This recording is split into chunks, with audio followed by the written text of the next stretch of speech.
Hey, what's up, Mixer? This is a new one for us. We're the Nerf Herders. This is season 2, episode 1 of Nerf Herder Radio. What we're calling the Season of the Scoundrel. The podcast that I'm your host, Big Dudes. With me is Jason, aka No Says I. We've been doing this for a while, and so we're took a break for the summer. And now that summer's over, we're kind of getting back into it a little bit. So, yeah, Jason, how's your summer been? It's been good. Didn't do too much over the month of July when we took off. Did some 4th of July stuff. Got to go to the lake, visit family, and family buys a bunch of fireworks, so we set off explosives. Kept on my fingers, which was good. Outside of that, man, it's kind of funny. We took the month of July off, and there was a lot of announcements and stuff Oh that yeah. happened with Comic-Con, Stranger Things. Top Gun announcement, all that kind of stuff was pretty awesome. So there's just tons of stuff out there I thought was crazy. Yeah, no, it was a pretty busy summer for sure. One of the things, if we want to jump right into it, one of the stories I read the other day was J.J. Abrams has lined a multi-million-dollar deal with Warner Brothers, and the rumor is that he might be developing a couple DC, I don't know if we call it the DCEU anymore or DC movies. The rumors were he's going to do a Superman movie and Green Lantern. Oh.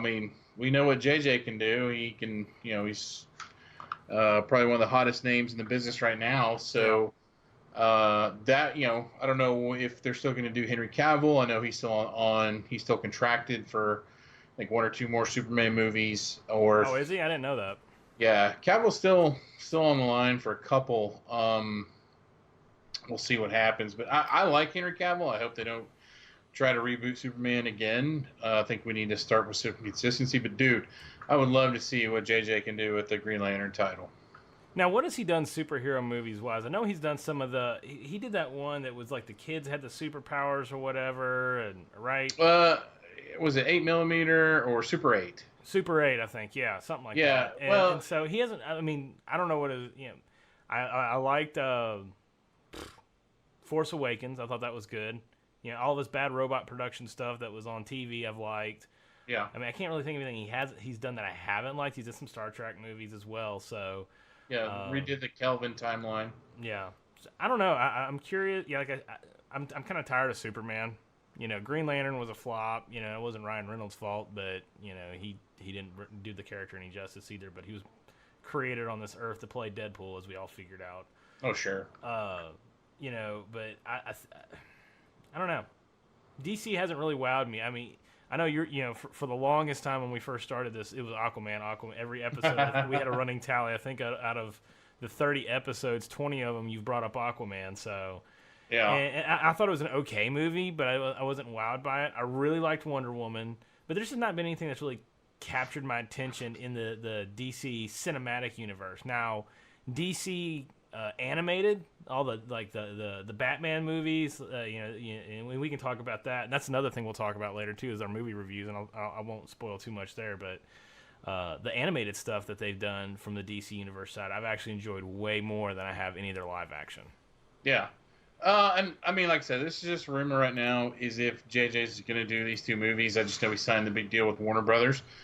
So that's very preliminary right now. So I wouldn't go buying any merch or anything until at least it's been confirmed. But I think if there were two titles that he could do great at, I mean, if you look at what he's done in sci-fi, and that's really where Green Lantern lives, is more of a sci-fi storyline. So a lot of he's a protector of this quadrant of space, so a lot of spaceborne battles. And I mean, the guy, he did the Star Trek Kelvin timeline. So the last couple new Star Trek movies, did Star Wars Episode 7, doing Episode 9, Super 8. So he's kind of, and then if you even go back and look at Cloverfield, and all the Cloverfield movies were Bad Robot Productions. Yeah, I forgot about those. Those were pretty good too. Even what was it? Cloverfield?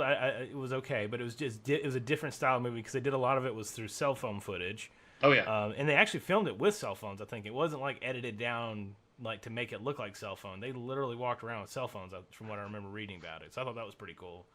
And there was Cloverfield Lane. That was one with John Goodman, right? Yeah. That one was crazy, but interesting.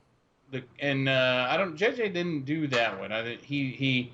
And the cool thing about Cloverfield, there was just such this ARG behind it, or augmented reality concept of it. So there's There's a Netflix movie as well, I think, right? Yeah, the Cloverfield Paradox. But there's there were some websites tied to some of the companies in the show, and one of them was like Slusho. Yeah. And Slusho is a company that's been in a lot of J.J. Abrams productions. Like, he started the TV show Alias with Jennifer Garner. I know Slusho was in there. It's kind of like the Alien Wayland Corporation. That name kind of floats around the Alien universe a lot. So there's a lot of stuff like that. And the thing about Slusho is it was made. The key ingredient was seabed nectar. And they're thinking that the seabed nectar was, I don't know if it was some sort of byproduct of the Cloverfield monster or what, but there's a whole backstory behind it that even ties into not only Cloverfield, 10 Cloverfield Lane, as well as the Cloverfield Paradox. So there's a pretty deep story. I just, when you think of JJ and Warner Brothers, I mean, this is. Obviously, Warner Brothers will try to capture what Marvel has done, even if it's disconnected stories or if they do have that connected universe. I think getting a star power like J.J. Abrams is just huge.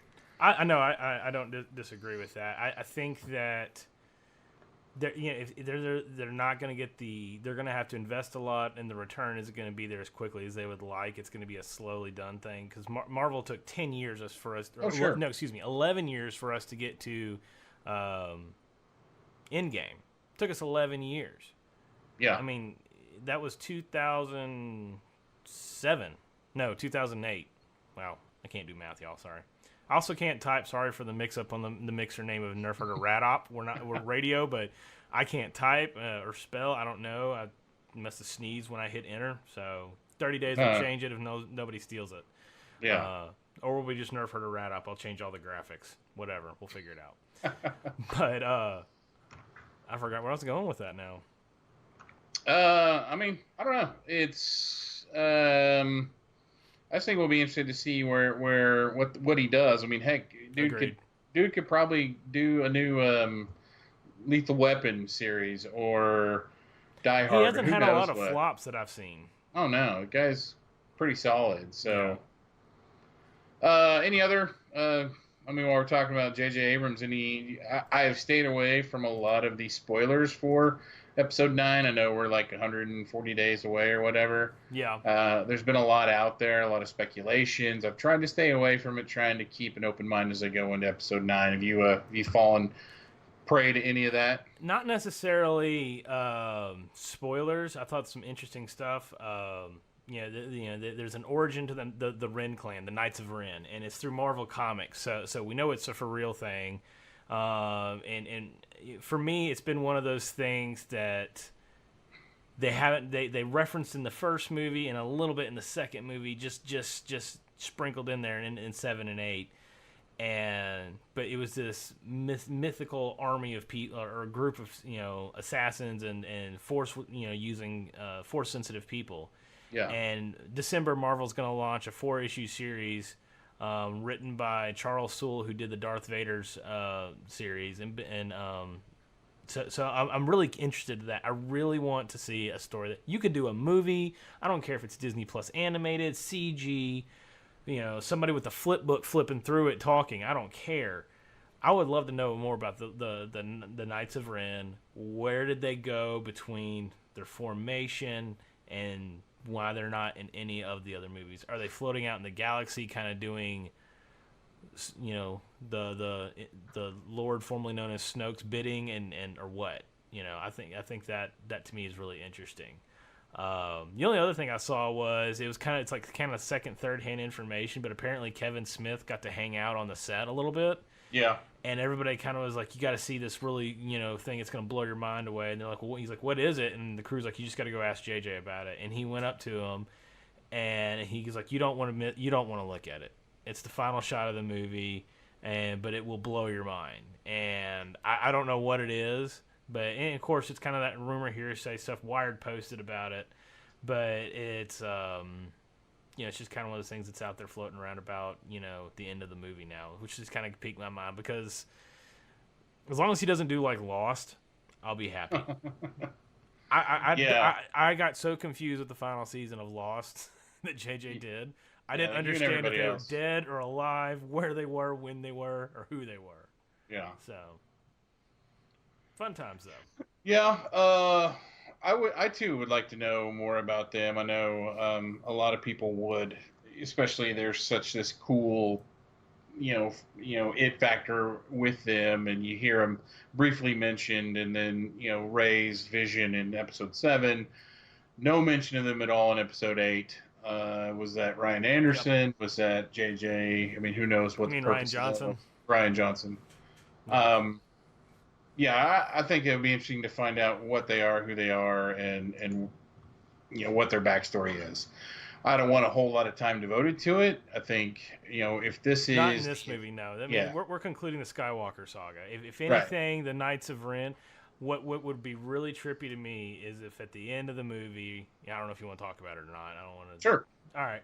End of the movie, Kylo dies, Rey comes into play or something, and then the Knights of the Ren show up, and that's kind of the continuation of the Star Wars story, because it's gonna be, they keep saying this is the end of the Skywalker saga. What they're gonna go with next, is it Knights of Ren? Are they gonna do a prequel series, because we've heard about Old Republic being a script being worked on? Are we gonna go 50, 60, 100 years in the future, and we're gonna have a completely new arc, and are we gonna go like Jedi Academy, Fallen Order, or is this gonna be a what? Who knows? Maybe it won't be as much about the Sith and the Jedi. It could be something else with Star Wars. I don't know what you could do that would be of interest to people, because that's kind of the big thing there, is you have these godlike people with these powers, superhero type thing. So I don't know. Well, I saw that Lucasfilm basically said they're not releasing a Star Wars movie during the Marvel Phase 4. So they're going to spend some time writing a story. Dark. Oh yeah, but on the flip side is we do have a lot of stuff on the streaming service coming out, but they're not going to do anything during Marvel Phase 4. Whether they're going to just write the story, if it's Knights of the Old Republic, if it's something completely different, who knows what. If it's Benioff and Weiss, hopefully it's a really great story that doesn't feel rushed in the end like Game of Thrones. But we'll see what happens. Yeah. Speaking of Disney streaming, though, if you want to jump into that, we got what is it? Obi-Wan Kenobi was announced. I don't know if it was announced or what the official word is, but yeah, Obi-Wan Kenobi is going to have a show on the service, and it's going to be Ewan McGregor. See, I didn't know it was going to be Ewan McGregor. So. Yeah, that's what I heard. Is Ewan McGregor's going to don the cape and robe and go hang out in the desert and sit on his porch and watch the bug zappers zap bugs and moisture evaporators evaporate moisture. Who knows what the antics of Obi-Wan are. Now I think it's going to probably do some sort of connection between the end of episode 3, his adventures during during Rebels, and possibly his interaction with Darth Maul, hopefully. Maybe they'll bring that in from the cartoons. I'm curious if it'll play somewhere maybe where after Solo. Because, Maul showed up in Solo. Yeah. Which to me was a huge reveal. I hate the movie kind of flopped, because to me it's almost, hey, Solo ended. We can continue that story leveraging other characters, and it be about Darth Maul, and you could get 1 or 2 more movies out of that. But Solo just really flopped at the box office, which it wasn't the best Star Wars movie. It wasn't one of the worst, but to me, I felt like that was a unfortunate casualty of the sales performance of Solo was that. And there's also Mandalorian that's coming out from a Star Wars perspective. I haven't heard much more about that. Have you? No, I mean, there was the Vidoc that came out probably at Star Wars Galaxy.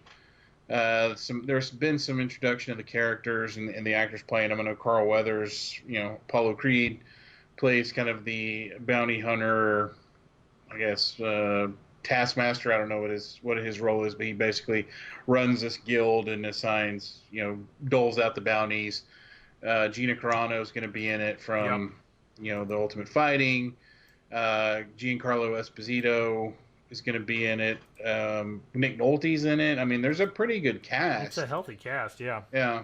It's a really healthy So cast. not a whole lot new into it. I think they're just trying to keep it all under wraps until the service goes live. I mean, that's going to be the one thing that's going to make me jump on the Disney service is the Mandalorian. Yeah.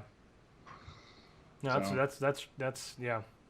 I'm really just curious, just how well it's going to go. Are we really going to see something? I think it's been interesting too. This is kind of not on the agenda tonight, but I'll bring it up real quick. Is Galaxy's Edge. yeah, I've read a lot of articles, and everybody on probably on Mixer watching us, which is nobody right now, unfortunately, because we switched platforms. But that's seems like, underperforming. hey, yeah, it's targeting the people our age more than it is the kids that are wanting to go there, and it's just underperforming.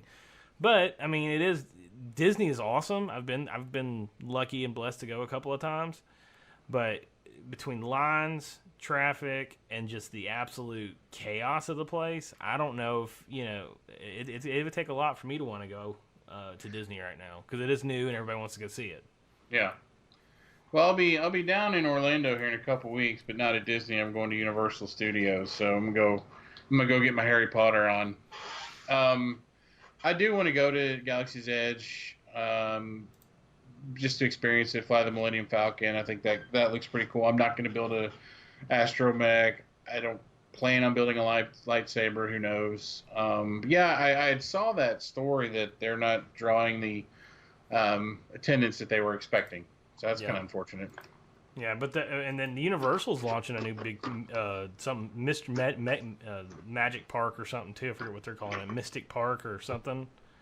I hadn't seen that. Oh yeah, it looks pretty cool. So I think that they're gonna want to get into that. Obviously Universal's second rate probably to Disney as far as sales go of parks, but they're wanting to get into that game more too because you have more resort space, more areas for people to go. They're more likely to come as long as you can draw the Sure. crowd in. Oh yeah. So Yeah.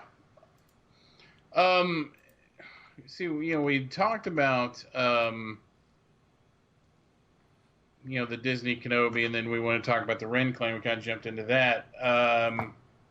Anything new? Anything else in the Star Wars front we want to tie off on? I know we're trying to keep our shows shorter, going for 30-minute now instead of the hour segments, because what we also are going to do is, besides running the show on Tuesday nights, Jason and I are going to bring back the Midlife Crisis Matinee that a lot of our friends and listeners wanted us to bring back. So we're going to do that on Thursdays now. So Yep. we're going to do 30 minutes on Tuesdays, kind of keep it fresh, Star Wars, tech, what have you, gaming, and then Thursdays we're going to do the Midlife Crisis Matinee. And I don't think we decided on a movie. Did we figure that one out yet? No, I think if you want, just pick whatever movie you want. I'm gonna watch. I've got a couple I've watched and been reviewing and logging for a while. I can just pull from the archives of, but I mean, don't necessarily. You can pick a movie we want to watch it if we want to do. What is it? I mean, I guess ironically we can do A New Hope if you want because we're having A New Hope for our new platform we're gonna stream on instead of Facebook Live. So we can give ourselves some hope because that's all you need, Yeah. Well, according to Jen anyway. Yes, exactly.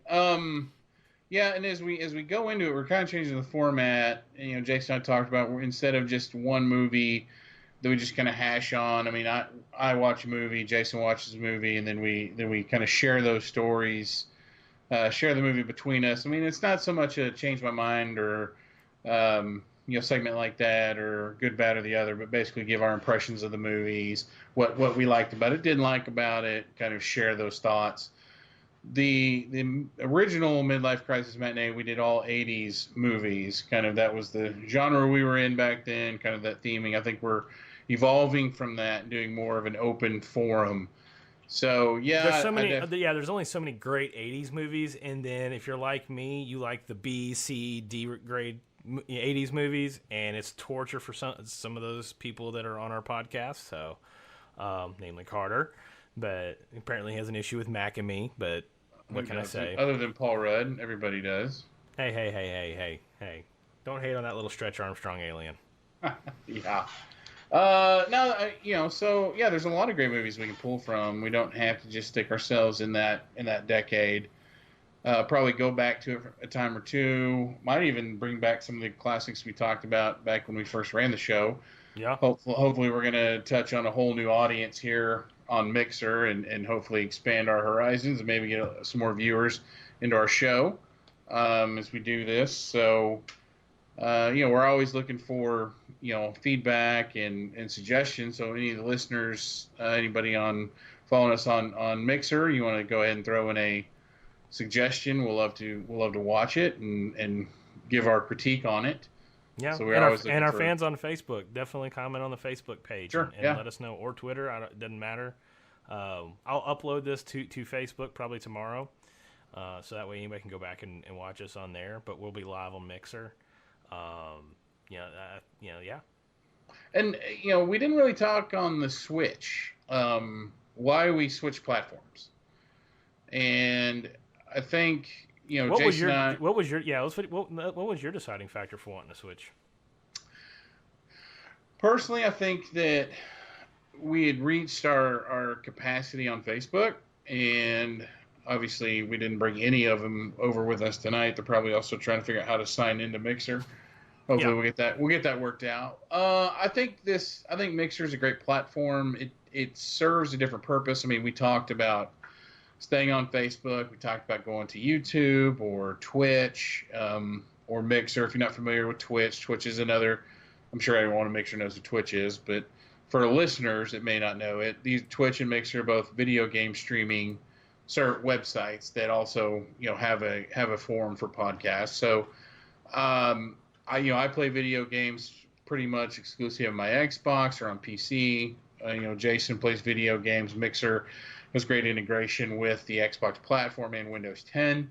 So just if we wanted to kind of have a consistent brand and consistent theme, I think Mixer provided us the best avenue for that. We made our decision a while back prior to a video gaming celebrity making his big announcement last week. We'll cover that. Ninja. Hopefully, we like to say Ninja followed us onto Mixer. He just announced it first. Yeah, maybe we'll get him on the show. Maybe Ninja will want to participate on our show at some point and give us access to his 14 million viewers or whatever. Yeah. No, I just think the platform is got a great potential. It's something that as a company Microsoft has invested in.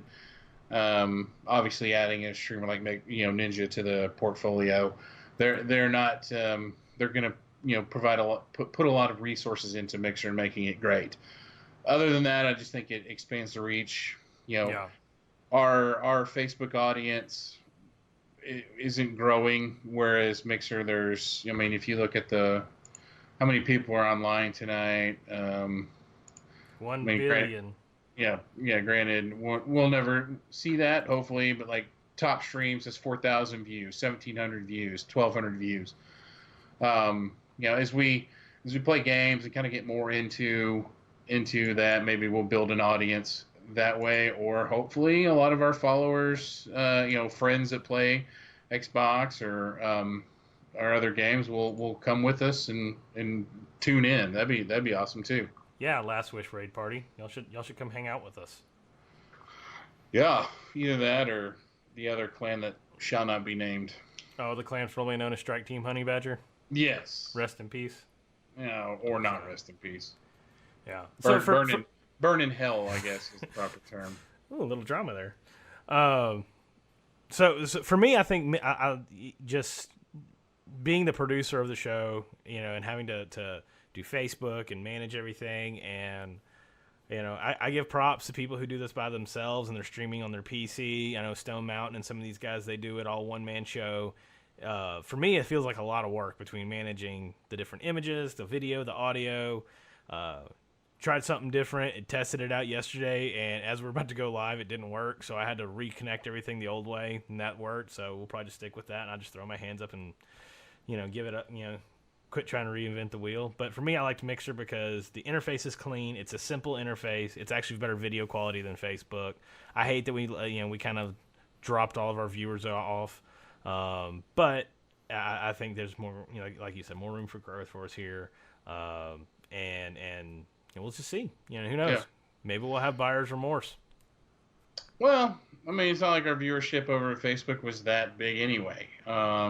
Hey, our wives and parents watching us was pretty awesome, I feel like. And members of the church and friends and all that. So yeah. I think we'll be okay. I think the new home. I think people might stop by from time to time. What we need to do is get this the connection, the social networking aspect of it up and running, co-streaming, or somehow on get the social networking up, Twitter, Facebook, pointing everybody over here. I wish that you could view it anonymously. You just kind of log in, go to a website and view, but it's going to force you to sign up. But if you don't have a Hotmail account or an Outlook account, it's a great opportunity to sign up for one, at least to participate and watch this. The upside is maybe it'll keep my wife from trolling us, because she loves to do that. No, I will personally make sure she gets her own account to troll you. It's so much fun. Thank you. And your daughter. That's oh my gosh. Yes. We should have them on the show. Yeah. So. Well, I mean, we got about 8 minutes left. Like I said, we're trying to keep it at 30 minutes. Go ahead and bring up the last infographic you had up about Ninja. Oh, yeah. Well, I do want to do one thing, too, before we close out, and we can do it after this, but we want to start doing, like, a tip of the week. There's tons of stuff out there, I feel like, that we as everybody out there may not be aware of, because they're not a technophile, or they're not as tech savvy or whatever else that could be useful in their life in a lot of ways. So, what do you want to talk about with Ninja, and then we'll jump into that real quick. Well, just that Ninja, for those of you that don't know, is probably the world's largest, most followed gaming streamer. Got started as in competitive Halo, I believe, probably back when he was 12 years old. Just basically made the big announcement last week, and I think he's even over here streaming now on Mixer. I mean, it's just huge for the platform. And when his first stream, he broke his, I guess, how's the best way to describe it? His regular streaming schedule attendance. So yeah, his first stream on Mixer was greater than his average has been on Twitch. Yeah, there you go. So is that a testament to viewers following him, or is that just a testament to anyone that's on Mixer wanting to see what Ninja's all about? I mean, he still doesn't mean he's gonna abandon the PC or any of that stuff. No. He's just using a different service and a different streaming service, and they paid him a buttload of money. Let's be honest, they gave him a big bag of cash. Yeah, so but yeah, Ninja going to Mixer is all about Halo at the end of the day, because Microsoft's launching Halo on the next console that comes out next year, Halo Infinite, and so they're going to market the fire out of that when it comes time, with him playing it, leading up to it, hyping it, releasing it, and pushing it from that perspective. They'd be foolish not to. So that will definitely be coming at some point. I think that was from a marketing standpoint, I think it's a smart move. We'll see what happens. Yeah, I mean, I think I agree with you. He got famous on Halo. Microsoft has always banked on Halo to be the flagship game for all of its platforms. I guess my question is it going to be on PC, or is it just going to be on the next gen Xbox? Halo Infinite? I don't know. Microsoft, they announced at E3 they were going to start bringing more of their I'm trying to think, first party titles to PC. I don't know if that's new catalog or if that's old catalog, but that's definitely somewhere in the works. It'll probably happen. I guarantee they're going to leave it on. It's going to be a launch title. It's going to stay with the new Xbox, I would imagine, for at least a year. Okay. I would be very surprised if it goes to PC right away. Just because, I mean, that's what if they don't have a solid launch title, I mean, how are they going to sell consoles? I get you. You know, they don't want to package Anthem with it again. No, God, no. No.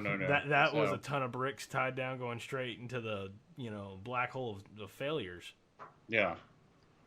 So no, I think I'm curious to see how his viewership maintains. If this is was it an anomaly or was it a true business decision and a smart business decision by Microsoft to pay him the billions of dollars or whatever. Yeah. So we'll see.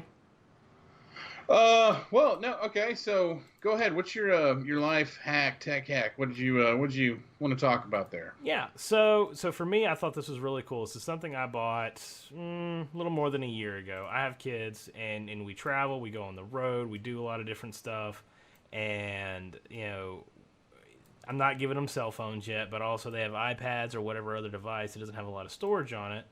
And so between traveling and stuff, I came across this sweet little thing called it's by RavPower, and it's called a File Hub Plus. And it's a couple of things. It's a battery pack, so if you need to charge your device, you can. It's also a wireless router, and it's got a USB port on it.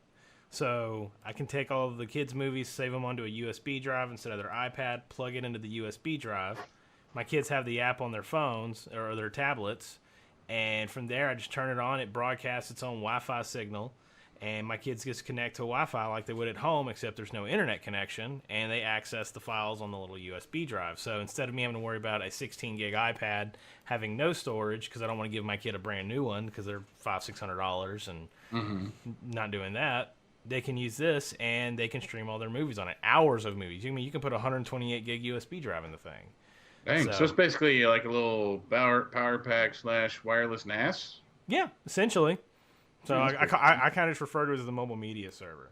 Yeah. Outside of that too, one of the cool things when we got stuck on a trip going to the beach thanks to, I forget what hurricane it was. There was a tropical storm, Alfonso or something. It was a year ago, I think. I can plug it into hotel Wi-Fi, log into the hotel Wi-Fi like you normally would on it, and then when everybody connects to it, they don't connect to guest Wi-Fi. They still connect locally to the Turner router. Oh, nice. So from there, they're isolated and kind of encapsulated from the rest of the network. So it does provide some security high level. Now, if you're a propeller head, what is it, big robot? No, what is that, Mr. Robot guy? Yeah, you'll get through this thing in 5 seconds probably. But for your average person, you can throw it in the car with your kids. You got a battery backup. It's got some other fancy things with it. I personally would recommend it. And it's only like $50. It's not like you're scratching your head going, "Oh my gosh, $800 or $100 for something." Right. $50, plug it in the car, and you're good to go. And I actually leave it in the car 9 times out of 10. And when we're going on a hour-long trip or something, I'll kick it on and let the kids connect to it, and they can watch their movies. So nice. better than having to deal with DVDs getting scratched up. So that's my tip of the week. Okay. No, I mean we still do it old school. DVDs in the family car on the way. We're taking my oldest daughter down to school in Florida, so planning on a big road trip here in a couple weeks. And then we should get you one of these. I don't know if I got time to get it and play with it, but I definitely piqued my interest. I do have the luxury to travel quite a bit for my job, so that might be enticing in its own right. So I will say this, and probably not FAA okay, but you can leave it on, and when you're on a plane, connect to it, and you don't have to, and you can still stream all your stuff. I don't know if that's FAA approved, but you can. As long as it's in airplane mode, you're probably okay. Well, yeah, I mean, my device is in airplane mode. Yeah, exactly. So I've read on the internet. Let me just say that I've read on the internet other people have done that. So okay.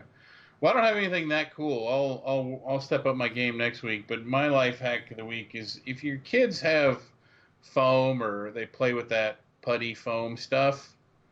We all have young kids. My daughter used to make it, and so. You're talking about slime, or are you talking about foam? Well, slime, foam, whatever. Okay. My youngest was making it. It serves a great purpose. In your car where your gear shifter is, there's all those little cracks and crevices where French fries drop and dirt and grime and all that.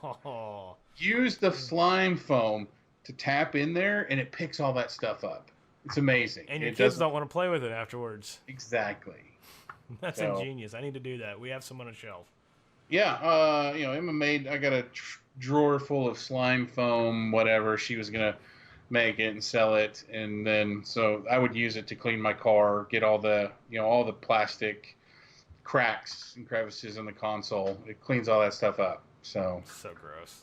Just imagine a giant hunk of French fry coming out. Well, if it's that big, then yes, I'll probably use a vacuum cleaner. But hey, look, I found a toenail down here. Oh God, that's gross. Well, I think that wraps up episode 1 of season 2 here on the Nerf Herder Radio.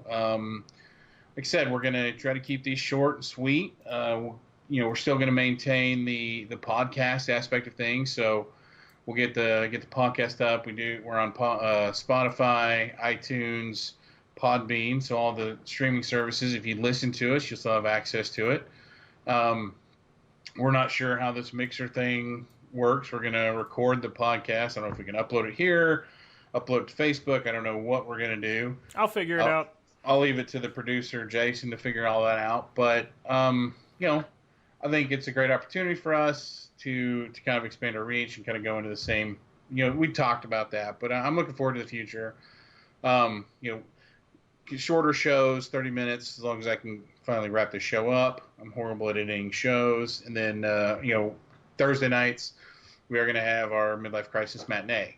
In between, I might start streaming some, Destiny 2, and then